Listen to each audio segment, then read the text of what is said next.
In this video series, we are going to show you how to replace the front axle housing on a TRX4.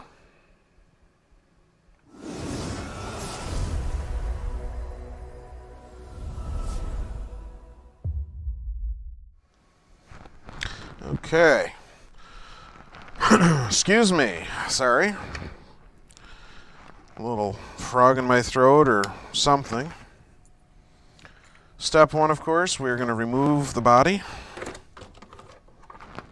Get this out of the way so we can get at everything that we need to get at. We are going to start right up top here. We want to get the cable unhooked before we do anything. That's just a matter of grabbing it, being very careful not to move that servo. Grab that and pop it up just a little bit. Now I'm going to grab my trusty powered screwdriver. Oh, the camera's in the way. Let's move that up just a little bit. The view is still pretty good for you guys. We've got this little retainer here. Get that screw out of the way. Now I don't always do it, but I should always do it. Instead of just throwing the screws all over the counter and hoping I don't lose any, just turn that screw right back in. Put it right back in its place, then you know where it's at. And once again, I did not grab all the tools that I need, but hey, we're close to it. Now where did the wheel wrench go? Sometimes it helps when you sing. Other times, not so much.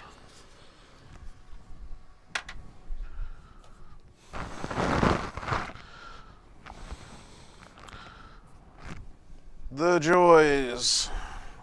Just when you think you're ready to go, you think you've got everything laid out that you need, you find out, no, you're not ready to go.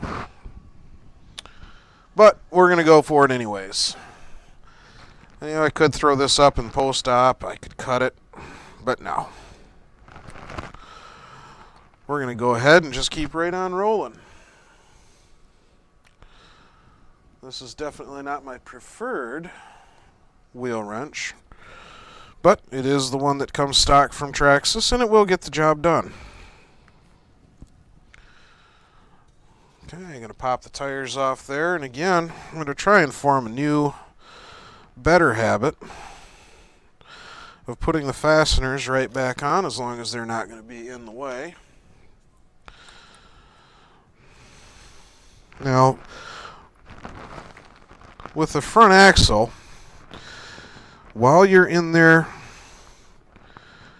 doing the work, it is my recommendation that you replace the servo arm.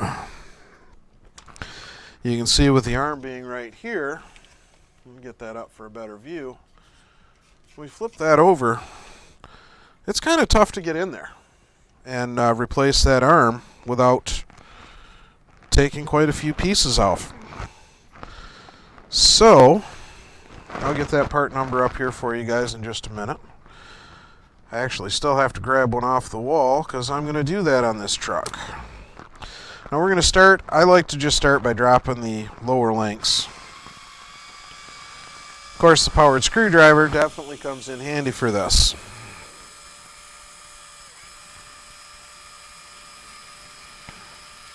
Run that long screw out. And again, I can just turn that right back in there for now. Come over to the other side, of course. We're going to find the hole.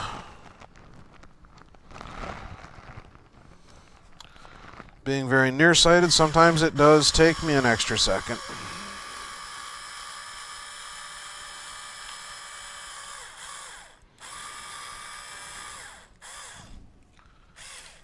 Oh, my hand was in the way. Sorry, guys. Got to work on camera position and keeping the hands out of your way. There's the lower links.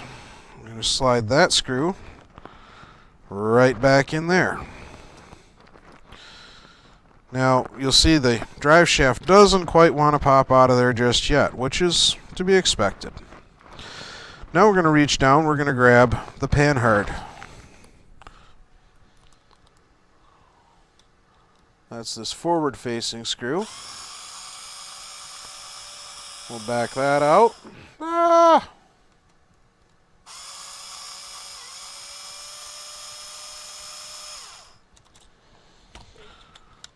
Once again, well, we'll put that back in there in just a second.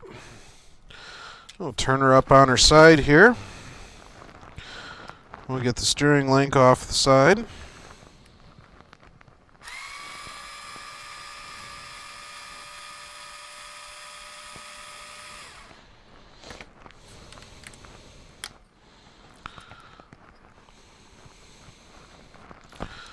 There's the steering link. We still have the upper link to deal with. I find that easiest, believe it or not. Just twist the axle here. Look underneath there, you will find the one screw that is holding that in place. Let's see, we'll roll that over. Hopefully we can get a good view on that. If you don't have one of these powered screwdrivers from Black & Decker, I recommend picking one up. Saves you a whole lot of twisting and turning, cuts down on the time, just makes life easier. There we go. The front axle is out. So that's all it is. Just a few screws, we can drop that front axle. Now watch for the next video in this series where we're going to disassemble the parts that we need to disassemble to replace that steel, that plastic axle housing with the steel axle housing from Extra Speed. Thanks for tuning in. We'll see you guys in just a few minutes.